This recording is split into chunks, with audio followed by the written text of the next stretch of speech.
I found my 7-year-old son, Tyler, sobbing into his pillow, clutching his favorite stuffed dinosaur, while watching his step-siblings pack brand new Disney merchandise into their suitcases. My mother, Angela, and her husband, Harold, had just announced a $1,000 family vacation to Disney World that included everyone except Tyler. When I asked why my son was excluded, Harold looked me straight in the eye and said those words that shattered everything I thought I knew about our family. Step-grandkids don't count for real family traditions, he declared, because there simply wasn't enough room for outsiders on trips, meant for blood relatives only. Standing in Tyler's doorway, watching him try to muffle his tears, I felt something cold settle in my chest. For 5 years, I had been sending my mother $3,000 every single month to help support her new life with Harold. After my father passed away when I was 22, I built my consulting business from nothing into something substantial. Every month, without fail, I transferred that money believing I was investing in a loving environment where Tyler would feel welcomed and cherished after my divorce left him shuffling between 2 broken homes.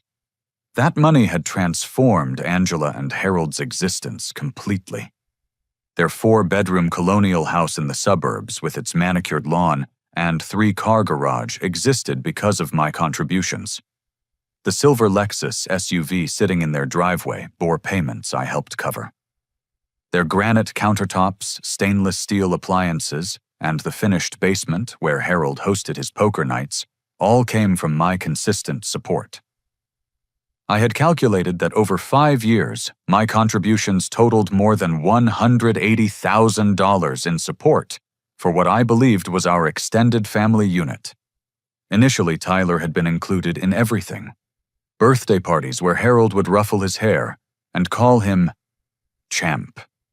Christmas mornings where presents under their tree matched what Patricia's 3 biological children received. Summer barbecues, where Tyler played in their backyard pool alongside his step-cousins, while Harold grilled burgers and told jokes that made everyone laugh. For the first 2 years, it felt like we had successfully created the blended family I dreamed of giving Tyler after his mother moved across the country for her new job. The transformation began subtly during Harold's 3rd year of marriage to my mother. Tyler's assigned seat at Sunday dinners gradually shifted from beside Harold to the far end of their mahogany dining table near the kitchen entrance. Family photographs displayed on their living room mantel slowly featured fewer images, including Tyler's smiling face. Holiday gift exchanges became noticeably uneven, with Tyler receiving practical items like thermal underwear and school notebooks, while Harold's biological grandchildren unwrapped Nintendo gaming systems and Air Jordan sneakers. When I mentioned these growing discrepancies to Angela during private conversations, she consistently reassured me that I was overthinking normal family dynamics.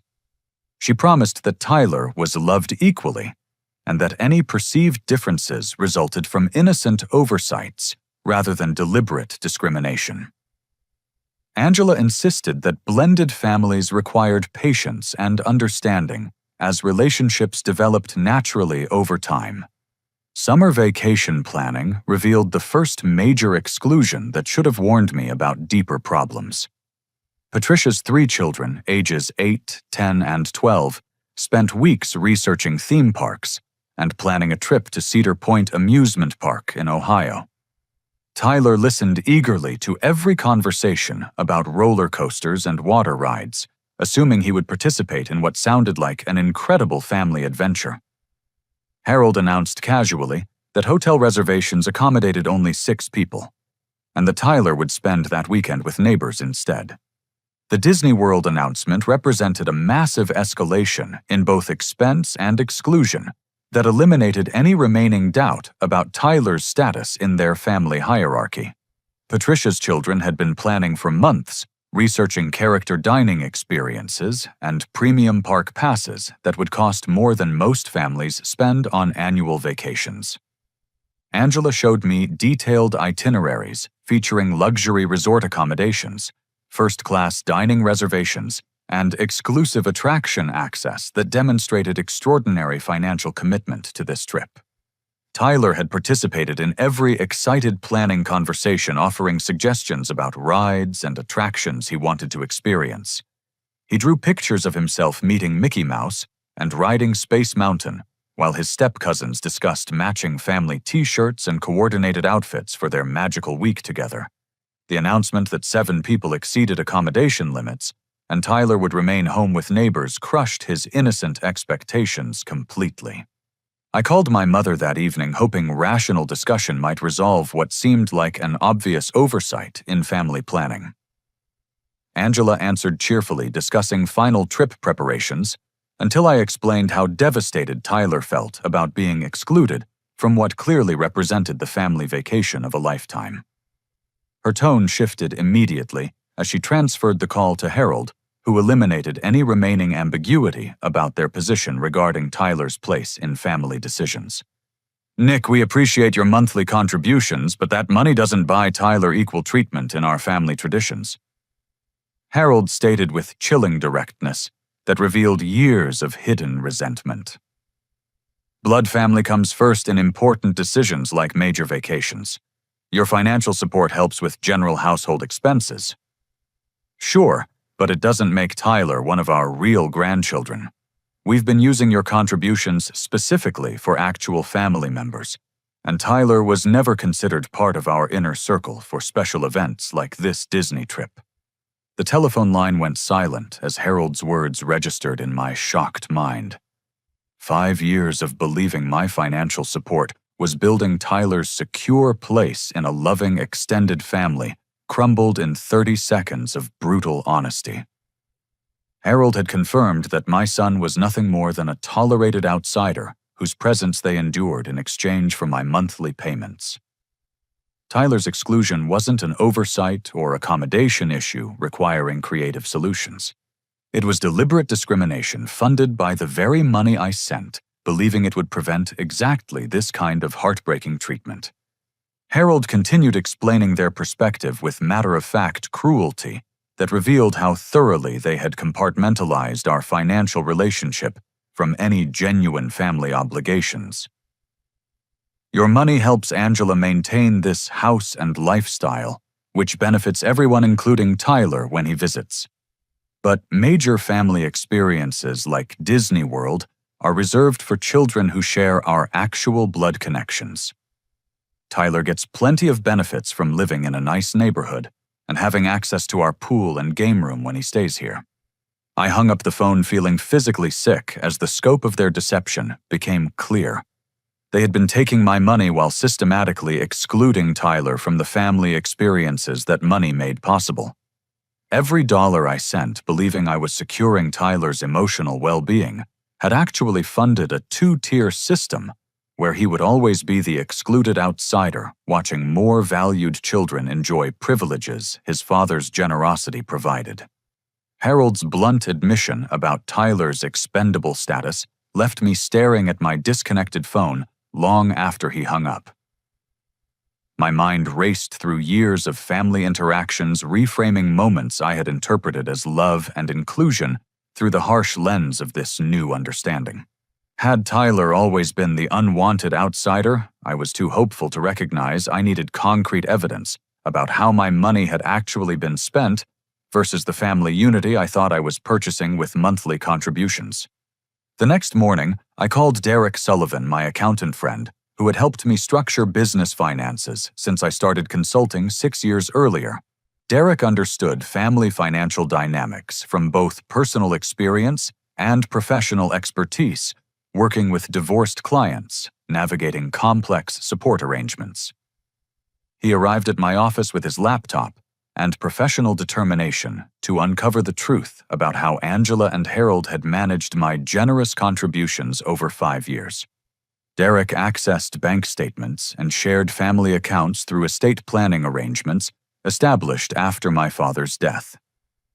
These legal documents had seemed like prudent financial planning at the time, allowing me to help my mother while maintaining oversight of how my support was utilized. Now, those same access rights would reveal the systematic abuse of trust Harold had just admitted during our confrontational phone conversation.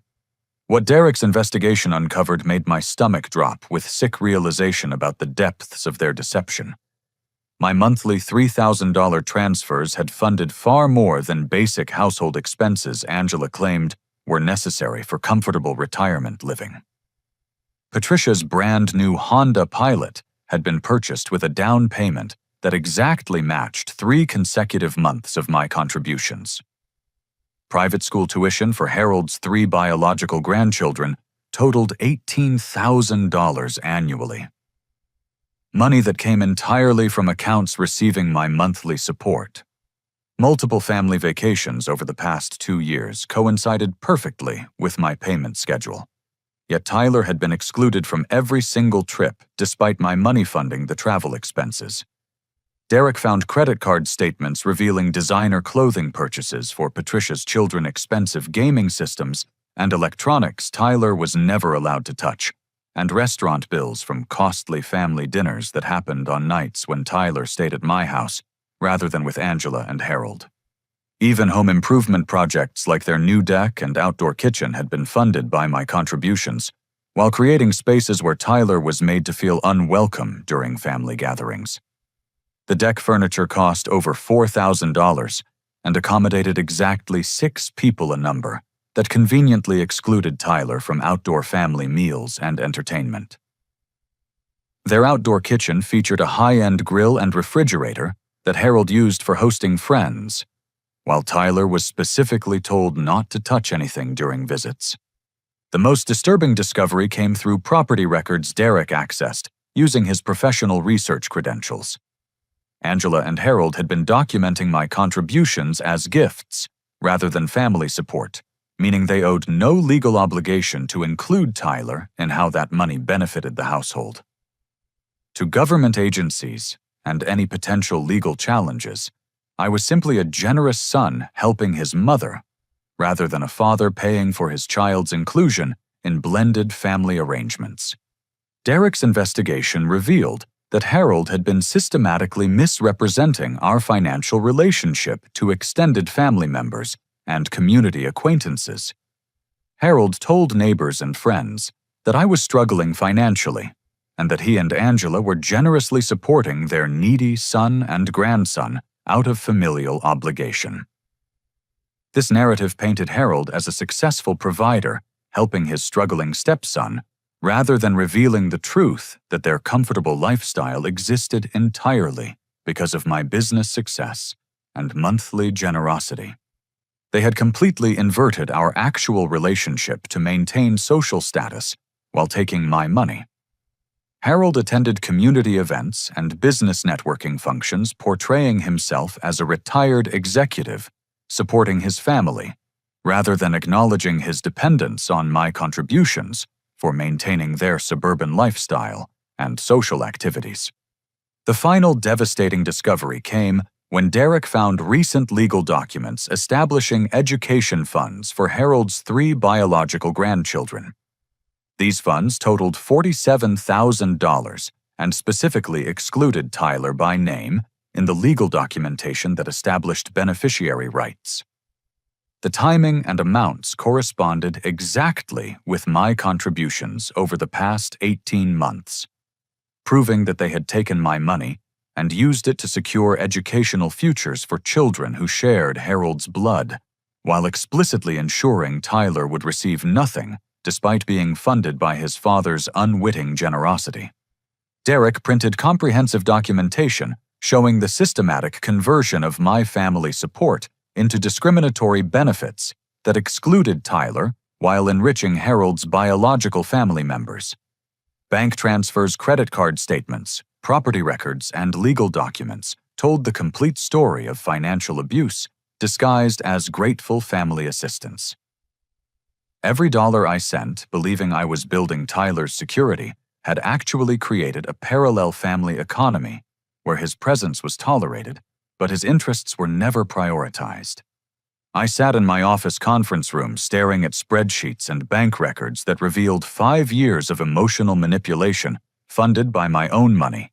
Tyler had been psychologically abused into believing he belonged in a family that systematically excluded him from experiences his father's generosity made possible. The Disney World exclusion wasn't an isolated incident, but rather the culmination of a pattern designed to remind Tyler of his inferior status, while extracting maximum financial benefit from his father's love. Harold's casual cruelty during our phone conversation now seemed like calculated honesty rather than emotional outburst. He had been planning this conversation for months, waiting for an exclusion so obvious that even I couldn't rationalize it away. Harold wanted me to understand Tyler's permanent place in their family hierarchy, while ensuring my financial contributions would continue under threat of complete exclusion from Angela's life. The documentation Derek assembled would become crucial evidence in the legal and financial reckoning that Harold's arrogance had made inevitable. His admission that my money didn't buy Tyler equal treatment was about to cost them everything they had built using that same money. Harold had no idea that his moment of brutal honesty had just triggered the most expensive conversation of his entitled life. I spent 3 careful days planning my approach before calling Angela to arrange what I described as a family meeting to discuss Tyler's upcoming 8th birthday celebration and future family planning. My strategy required professional witnesses and comprehensive documentation. So I asked Derek to accompany me as a financial advisor, reviewing family expenditures for tax planning purposes. Angela seemed genuinely delighted by this attention to Tyler's birthday, and suggested we meet at their house Sunday afternoon, when Harold would be home from his weekly golf game with retired friends. Derek and I arrived with matching professional portfolios containing printed bank statements, transaction histories, property records, and legal documents organized chronologically to tell the complete story of financial abuse spanning 5 years. Angela greeted us warmly at their front door, offering coffee and homemade cookies, while commenting on how wonderful it was to see Nick taking such thorough interest in family financial planning for Tyler's future security. Harold emerged from their master bedroom wearing expensive golf attire that my money had purchased, extending his hand for confident masculine handshakes that demonstrated his assumption of continued authority over family decisions affecting Tyler. His relaxed demeanor suggested complete confidence that this meeting would affirm their established pattern of taking my money while maintaining control over how family benefits were distributed among children they considered worthy. I began our discussion with genuine gratitude for the role Angela and Harold played in Tyler's life, acknowledging their willingness to include him in their household activities, and expressing appreciation for the stability they provided during my difficult divorce proceedings 3 years earlier. This positive opening seemed to reinforce their expectations about continued financial support, while I prepared to reveal documentation that would shatter their comfortable assumptions completely. Derek professionally presented our financial analysis, spreading printed statements across their dining room table to show every monthly transfer alongside corresponding expenditures that systematically excluded Tyler from family activities funded by those exact contributions. Angela's face grew pale as the undeniable pattern emerged, while Harold maintained defensive composure, clearly recognizing that his honesty during our previous phone conversation had created this uncomfortable accounting of their discriminatory spending habits. I honestly never realized how the money was being allocated among different family activities, Angela whispered with apparent shock as Derek's research revealed the systematic exclusion his documentation proved. I love Tyler like my own biological grandson. This pattern wasn't intentional discrimination against Nick's son. Harold's immediate response revealed his true character and eliminated any doubt about his long-term intentions regarding Tyler's place in their family structure. Instead of acknowledging the obvious unfairness, Derek's evidence demonstrated Harold doubled down with aggressive justification that made his discriminatory attitudes absolutely clear to everyone present. Nick, you're being completely manipulative by tracking our household expenses like some kind of controlling accountant, auditing our personal spending decisions," Harold declared, while standing to pace their living room with agitated energy. "This is exactly how blended families work in the real world outside your idealistic expectations. Your monthly contributions don't automatically entitle Tyler to equal treatment with our biological grandchildren, because family loyalty isn't something money can purchase from people who understand actual blood relationships." Harold continued his defensive explanation with increasing aggression that revealed years of resentment about my financial support and expectations about Tyler's inclusion. "You're trying to buy your son a place in our family that he hasn't earned through genuine blood connections. Tyler gets plenty of benefits from living in a nice neighborhood when he visits, and having access to our swimming pool and game room equipment that your money helps maintain." The confrontation escalated dramatically when Patricia arrived unexpectedly with her 3 children returning from shopping for their upcoming spring break trip to Europe, another expensive family vacation funded partially by my contributions, while Tyler remained excluded from international travel opportunities. The children immediately began discussing designer luggage and luxury travel plans that my money was financing, while Tyler stayed home with babysitters during family adventures. Patricia's children excitedly displayed new clothes and travel accessories purchased for their European adventure, chattering about first-class flights and hotel accommodations that demonstrated the extraordinary expenses Harold was willing to incur for children who shared his biological connections. Their innocent enthusiasm provided perfect context for the financial abuse Derek's documentation had exposed, showing how my money enabled luxury experiences that deliberately excluded Tyler from family memories being created with his father's financial support. Tyler had been quietly building with blocks in the corner of their living room, but the raised adult voices and obvious tension drew his concerned attention. My heart broke, watching my 7-year-old son try to understand why everyone seemed angry, while adults argued about money and fairness and treatment he couldn't fully comprehend at his age. "Daddy, why is everyone mad about me costing too much money?" Tyler asked, with innocent directness that silenced the room completely and forced everyone to confront the cruelty of discussing his worth in financial terms. "Did I do something wrong that makes me too expensive for the family?" Patricia looked genuinely confused as she realized this meeting wasn't about birthday party planning, but rather a serious confrontation about financial arrangements she hadn't understood. Harold's defensive anger intensified as he felt cornered by documentation he couldn't dispute and challenged by professional witnesses he hadn't expected to face during what he assumed would be a routine family discussion. In his mounting frustration and desire to regain control of the conversation, Harold made a revelation that changed everything about our relationship and demonstrated the depths of his entitled expectations about my continued financial support, despite Tyler's systematic exclusion.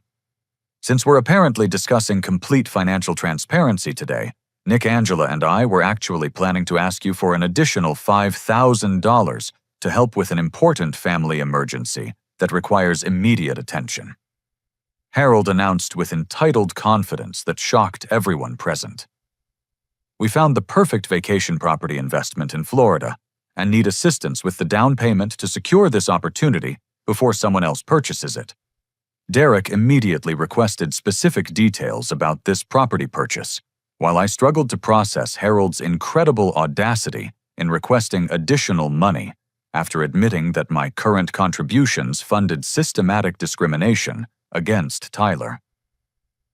Harold proudly retrieved property documents he had already signed, eager to demonstrate the sophisticated real estate investment opportunity he expected me to help finance for their family's long-term benefit. The legal documents Harold presented revealed everything I needed to understand about their permanent intentions regarding Tyler's place in family planning. The property ownership structure explicitly listed Angela, Harold, and Patricia as authorized users with absolutely no provision for Nick or Tyler to ever access the vacation home they expected me to help purchase.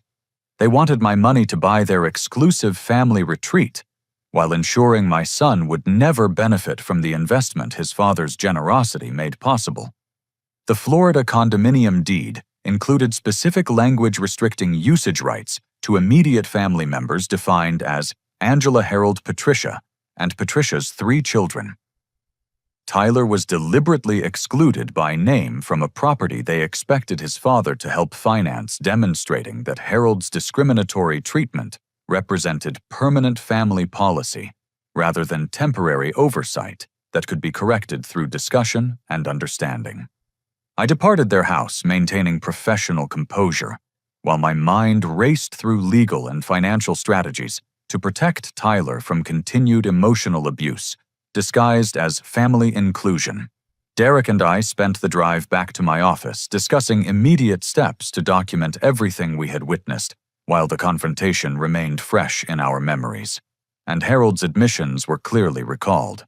The voice recording application on my smartphone had captured Harold's explicit statements about the vacation property and his unambiguous declarations about Tyler's permanently excluded status in their family hierarchy. Monday morning brought decisive action as I contacted Jennifer Walsh, the family law attorney who had skillfully handled my divorce proceedings 3 years earlier. Jennifer's expertise in family dynamics and child protection made her the ideal advocate for navigating the legal complexities of Tyler's situation. She reviewed Derek's comprehensive financial documentation alongside the property records Harold had inadvertently revealed during our Sunday confrontation, immediately recognizing the systematic pattern of emotional abuse disguised as family generosity. The deliberate exclusion you've documented could constitute psychological abuse in family court proceedings, Jennifer explained during our detailed consultation in her downtown office. Tyler's emotional well-being is being systematically damaged by calculated discrimination funded by his father's financial generosity. We need to establish clear, protective boundaries immediately and create documented evidence of the positive changes in his psychological health once he's removed from this toxic family environment. Jennifer also connected me with Dr. Sarah Martinez, a licensed family therapist specializing in blended family dynamics and childhood emotional development issues. Dr. Martinez had extensive experience treating children who suffered psychological damage from discriminatory treatment within family structures that appeared loving from external perspectives but created internal hierarchies that damaged young self-esteem and social development.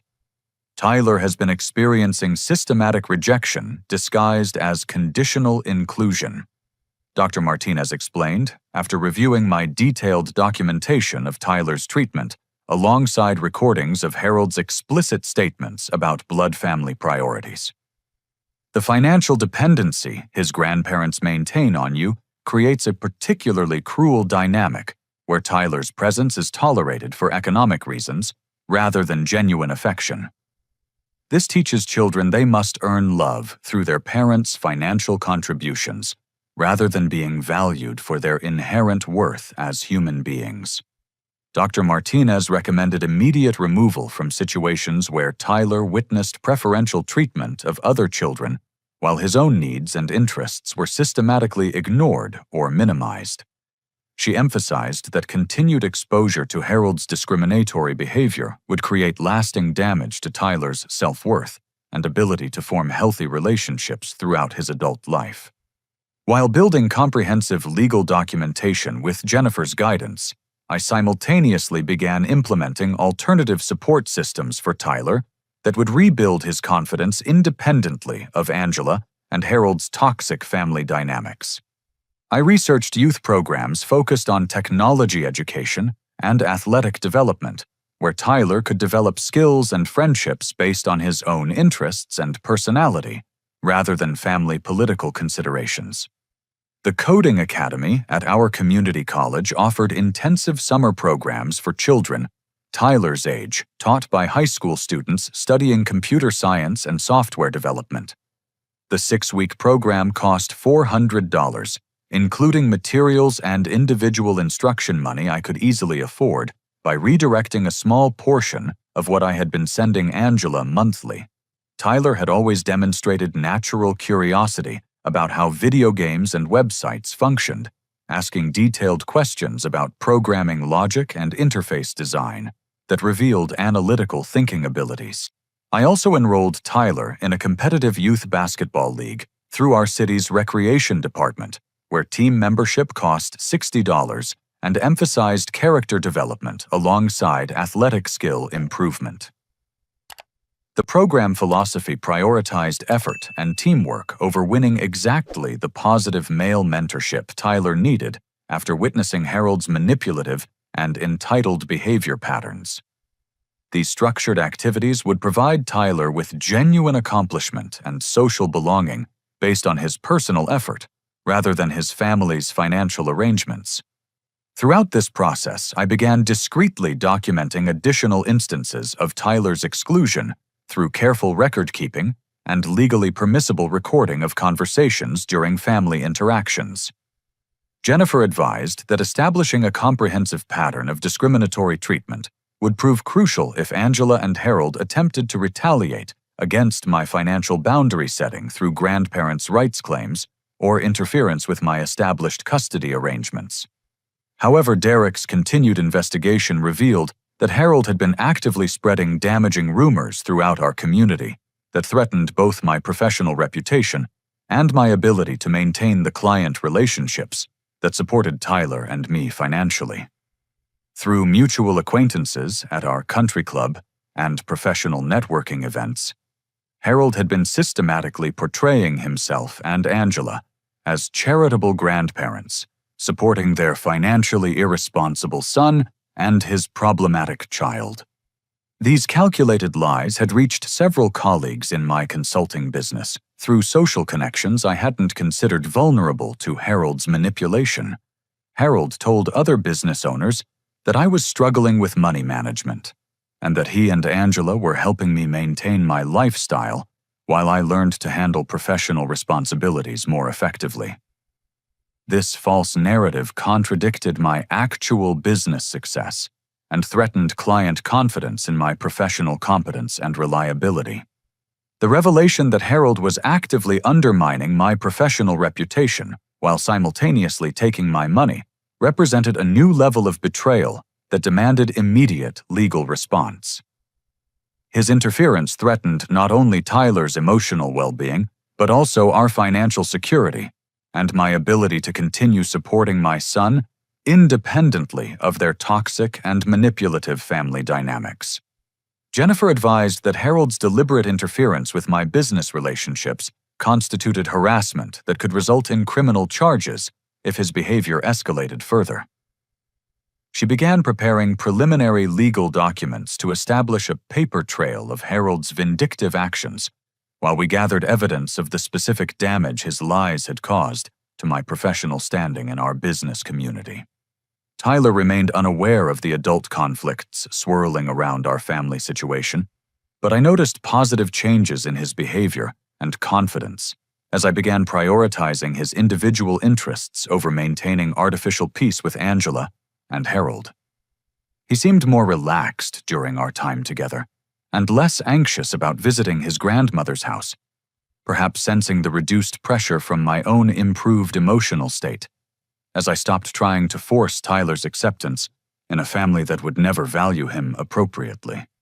Monday morning delivered the most satisfying phone call of my adult life as I contacted First National Bank to permanently terminate all automatic transfers to Angela and Harold's multiple accounts. I spoke with Supervisor Margaret Chen, who confirmed that no future transfers would occur to their joint checking account, savings account, or the household expense account they had established when Angela moved in with Harold 5 years earlier. Margaret provided written documentation of these changes that I immediately forwarded to Jennifer for our expanding legal file. The next crucial step involved establishing Tyler's independent financial future through Edward Jones Investment Services, where financial advisor Robert Kim helped me structure a college savings account that would accumulate substantial value by the time Tyler reached higher education age. The monthly $3,000 I had been sending Angela would now grow through professionally managed mutual funds that historical performance suggested could provide Tyler with over $200,000 for college expenses, money that would belong exclusively to him rather than funding family activities designed to exclude him. Derek assisted with calculating the immediate impact my financial withdrawal would have on Angela and Harold's carefully structured lifestyle. Their mortgage payment of $2,200 monthly had been arranged around my contributions when they purchased their current house 4 years earlier. Combined car loans totaling $800 monthly for Harold's pickup truck and the Lexus SUV represented additional obligations they could meet only because my money covered their primary housing expenses and utilities. Credit card minimum payments exceeded $600 monthly for luxury purchases they had accumulated, assuming my financial support would continue indefinitely. Without my monthly contributions, their total obligations exceeded Harold's actual retirement income from his previous career in middle management by over $1,500 every month.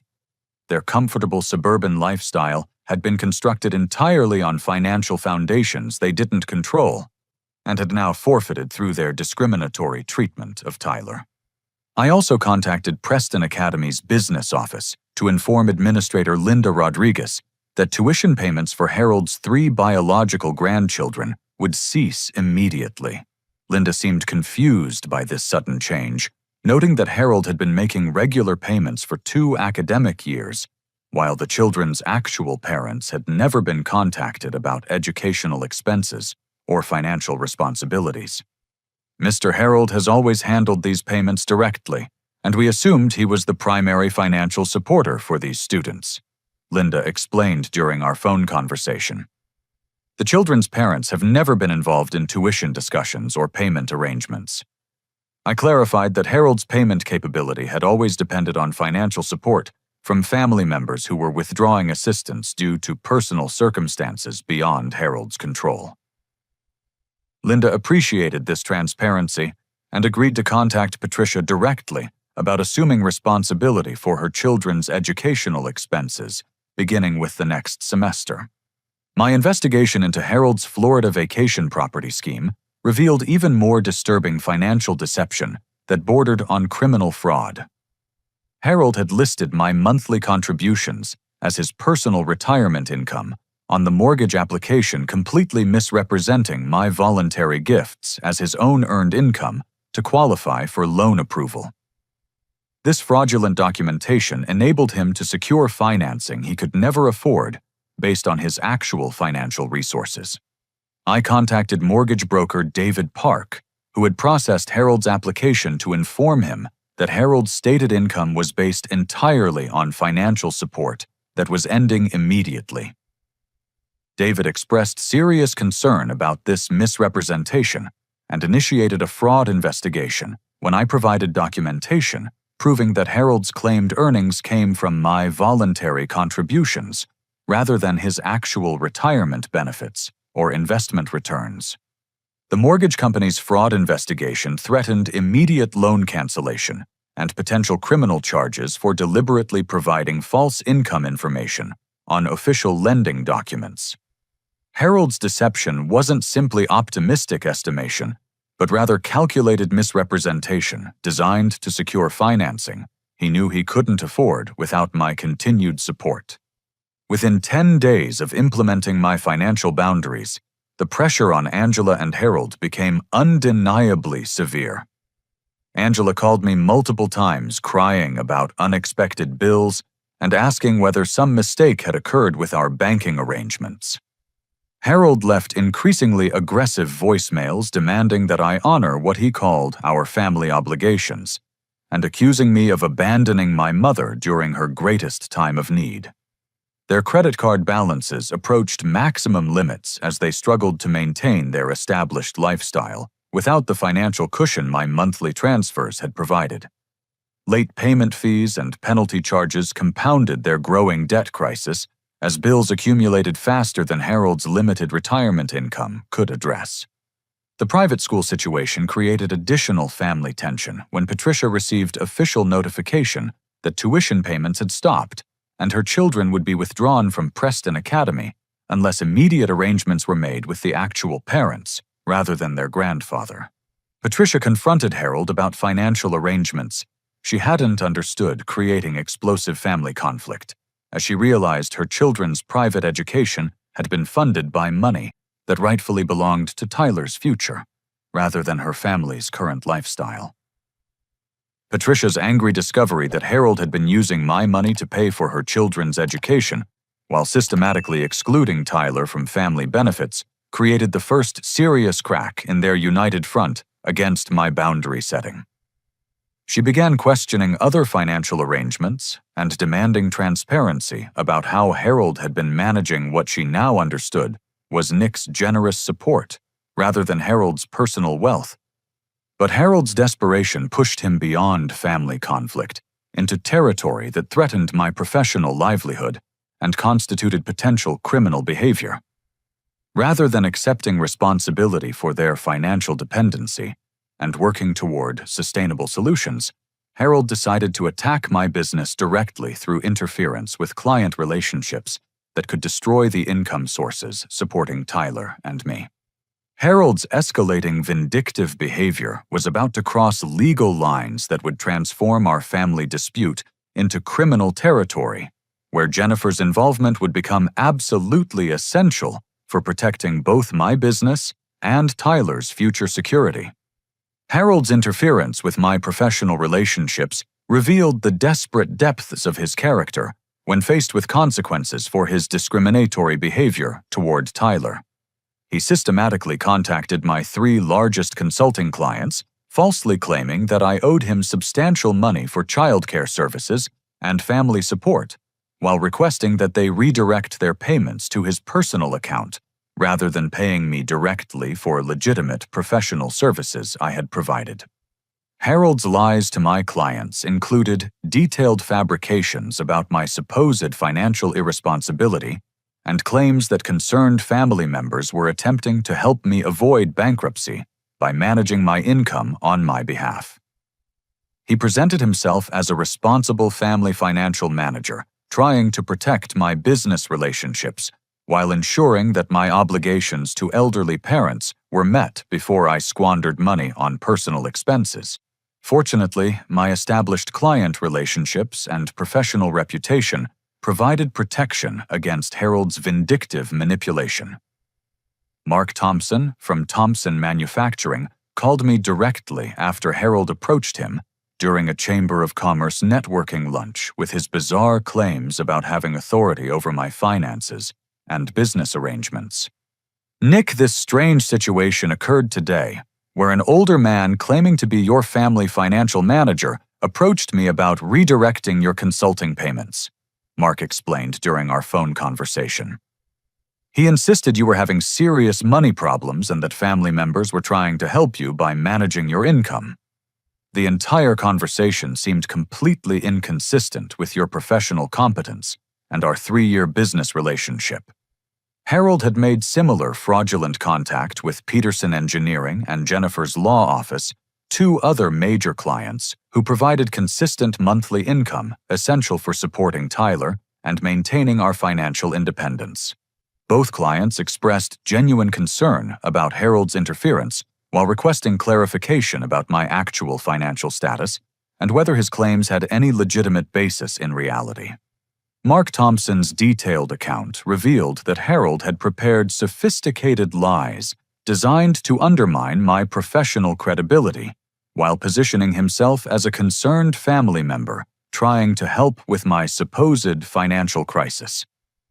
Harold claimed that my divorce had created overwhelming debt problems and that my consulting business was failing due to poor money management and unreliable work performance. I immediately forwarded comprehensive evidence of Harold's business interference to Jennifer, who recognized this escalation as criminal harassment that violated multiple state laws governing commercial relationships and personal intimidation. Harold's attempts to redirect my earned income constituted attempted fraud, while his false statements about my financial condition represented potential defamation that could damage my professional reputation permanently. Jennifer prepared a formal cease and desist letter, demanding that Harold immediately stop all contact with my professional clients and threatening serious legal action if his harassment continued beyond this warning. The letter documented his false claims about my financial status and his fraudulent attempts to redirect business income that belonged to me rather than him or Angela. Jennifer also initiated preliminary paperwork for restraining order proceedings in case Harold's vindictive behavior escalated into more direct threats against Tyler's well-being or my personal safety. His willingness to interfere with my livelihood demonstrated dangerous disregard for boundaries that could easily extend to more serious harassment or intimidation tactics. The financial pressure on Angela and Harold intensified dramatically as their credit cards reached maximum limits and they began missing payments on major obligations for the first time in their marriage. Their mortgage company sent official default notices when they failed to make consecutive monthly payments. The Lexus dealership initiated repossession proceedings when car payments fell behind schedule, threatening to seize the vehicle that had become essential for Harold's social status and daily transportation. Late fees and penalty charges compounded their debt spiral exponentially as their inability to meet basic obligations created additional financial obligations they had even less capacity to address. Their credit scores plummeted as negative payment histories accumulated across multiple accounts, eliminating their ability to secure emergency loans or credit extensions that might have provided temporary relief. Patricia's anger toward her father escalated significantly as she realized the full scope of his financial deception and the impact his lies would have on her children's educational continuity. She had trusted Harold's claims about being financially capable of supporting her children's private school education, never understanding that their tuition was funded by money that could have secured Tyler's college future. Instead, Patricia faced the immediate choice between transferring her children to public school mid-semester or assuming educational expenses she couldn't afford on her salary as a dental hygienist. The private school's inflexible payment policies meant that partial payment arrangements weren't available, forcing difficult decisions about her children's academic continuity during an already stressful family crisis. Angela and Harold's marriage faced severe strain as the financial crisis exposed fundamental deceptions Harold had maintained about their economic security and long-term planning. Angela hadn't understood the extent of their dependency on my contributions or Harold's systematic lies about their financial position to mortgage companies, social acquaintances, and even Angela herself about their actual economic circumstances. Meanwhile, Tyler flourished in the coding academy and basketball programs I had enrolled him in, using money previously wasted on Angela and Harold's discriminatory lifestyle. Tyler's programming aptitude impressed his instructors, who noted his exceptional problem-solving skills and creative approach to software design challenges. His basketball coach praised Tyler's coachability and team leadership qualities that emerged when he felt valued for his individual contributions rather than tolerated for economic considerations. The stark contrast between Tyler's improved confidence and emotional well-being and the chaos consuming Angela and Harold's household provided clear evidence that removing him from their toxic environment had been absolutely the correct decision. Tyler stopped asking why other children received preferential treatment and began focusing enthusiastically on his own accomplishments and personal development goals.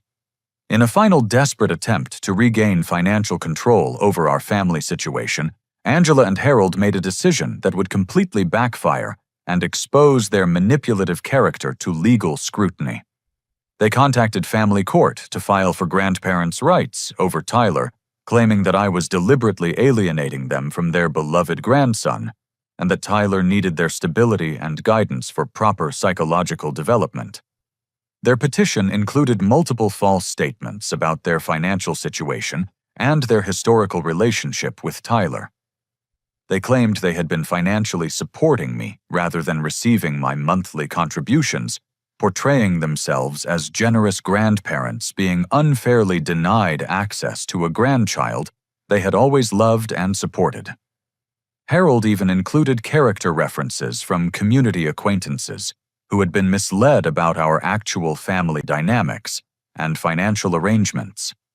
The grandparents' rights hearing became the courtroom vindication I never expected but desperately needed for Tyler's protection and our family's future security. Jennifer presented overwhelming documentation of Angela and Harold's systematic financial dependency, their calculated exclusion of Tyler from family activities, and Harold's vindictive harassment of my business relationships that threatened our economic stability. The comprehensive evidence painted an undeniable picture of emotional abuse disguised as conditional family inclusion and financial manipulation designed to prioritize Harold's biological grandchildren over Tyler's psychological well-being. Judge Patricia Williams carefully reviewed bank statements showing my monthly contributions alongside Harold and Angela's corresponding expenditures that systematically excluded Tyler from benefits those contributions directly funded. She examined the education funds established for Harold's biological grandchildren, using money I had provided specifically noting the legal language that excluded Tyler by name, despite being financed entirely by his father's unwitting generosity over 18 months. This court finds compelling and disturbing evidence of financial abuse and discriminatory treatment that directly contradicts the petitioner's claims of loving grandparent relationships with the minor child, Judge Williams stated, after reviewing our comprehensive documentation. The evidence demonstrates that Tyler was systematically excluded from family activities, while his father's substantial financial contributions funded preferential treatment for other grandchildren. This behavior pattern demonstrates unfitness for unsupervised grandparent access, rather than supporting any expansion of custody rights.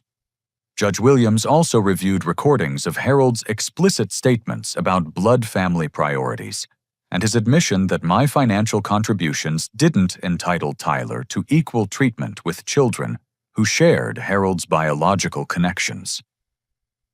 These recorded admissions eliminated any possibility that their discriminatory behavior resulted from misunderstandings or innocent oversights, rather than calculated emotional manipulation designed to extract my financial support while minimizing Tyler's family status. Angela's emotional breakdown during testimony confirmed everything our documentation had proven, while eliminating any remaining doubt about the psychological damage Tyler had endured in their household. Through tears and obvious shame, Angela admitted they had been fundamentally wrong in their treatment of Tyler and acknowledged that my financial support had enabled their comfortable lifestyle while they systematically excluded my son from family benefits and experiences. I realize now how terrible we were to Tyler and how wrong our priorities became. Angela sobbed before Judge Williams, while Patricia and Harold sat in stunned silence. Nick has been incredibly generous to our family for years, and we used his money to hurt Tyler, instead of including him equally with our other grandchildren.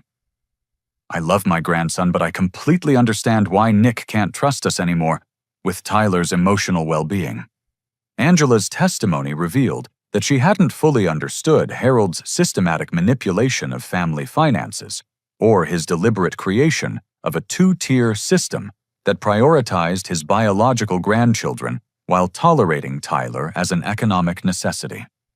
Her genuine remorse contrasted sharply with Harold's continued defensive justification of his discriminatory behavior and entitled expectations about my financial support. Harold faced potential criminal charges when the court learned about his mortgage fraud and systematic interference with my business relationships.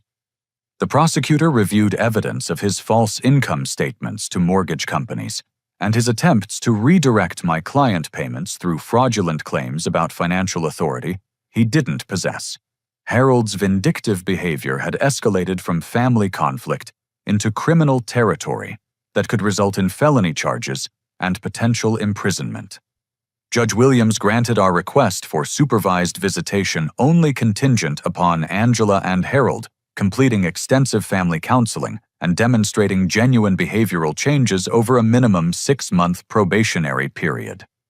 She also issued a protective order prohibiting any financial discussions or requests during supervised visits, protecting Tyler from further economic manipulation or emotional pressure about family relationships. The court's decision provided Tyler with legal protection while establishing clear consequences for Angela and Harold's discriminatory treatment. Judge Williams emphasized that grandparent rights existed to protect children's well-being, rather than enabling continued emotional abuse by relatives who prioritized some grandchildren over others based on biological relationships. 6 months following the court decision, Tyler had transformed into a confident, emotionally healthy child who thrived in activities chosen specifically for his interests and developmental needs, rather than family political considerations. His coding skills progressed remarkably under dedicated instruction, leading to his creation of simple games and interactive websites that impressed teachers and classmates with their creativity and technical sophistication.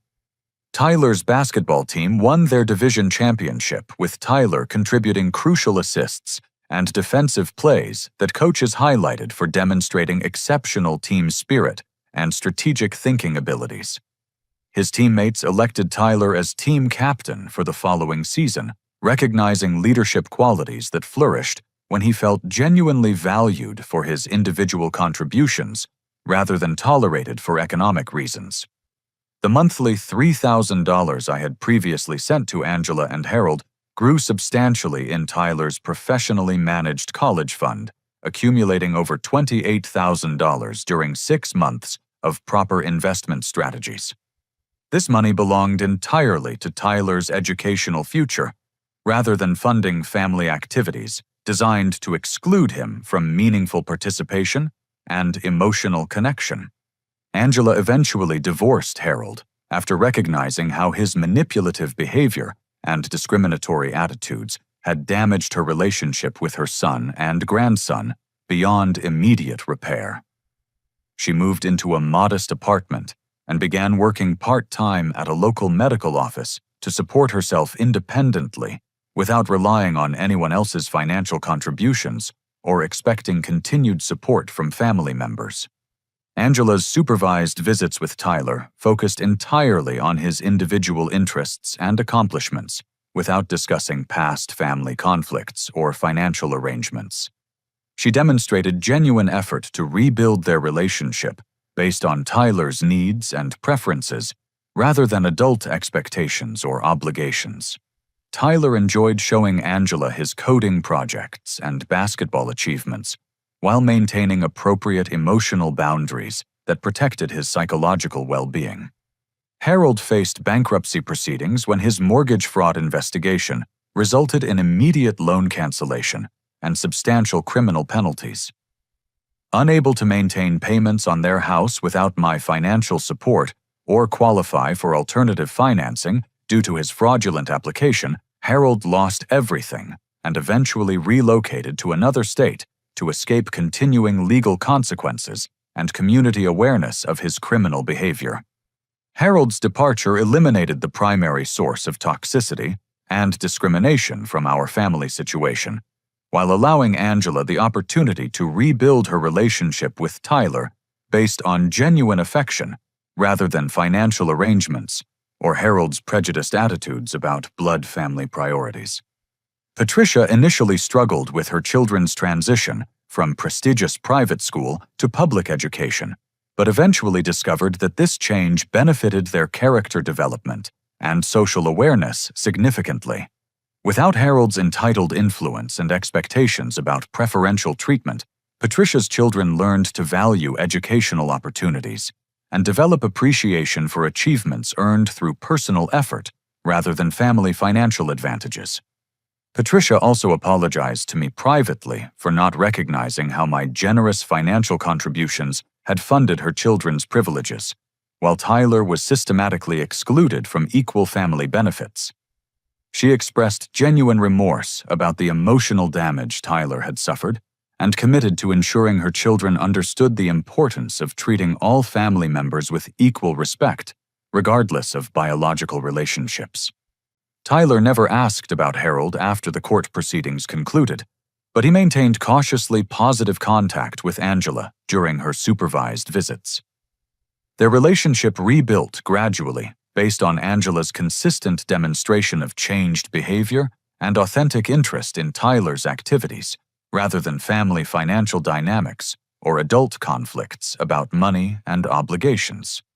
The most profound lesson that emerged from this painful experience involved recognizing that financial generosity without clear boundaries becomes enabling behavior that ultimately harms everyone involved, including the people receiving support.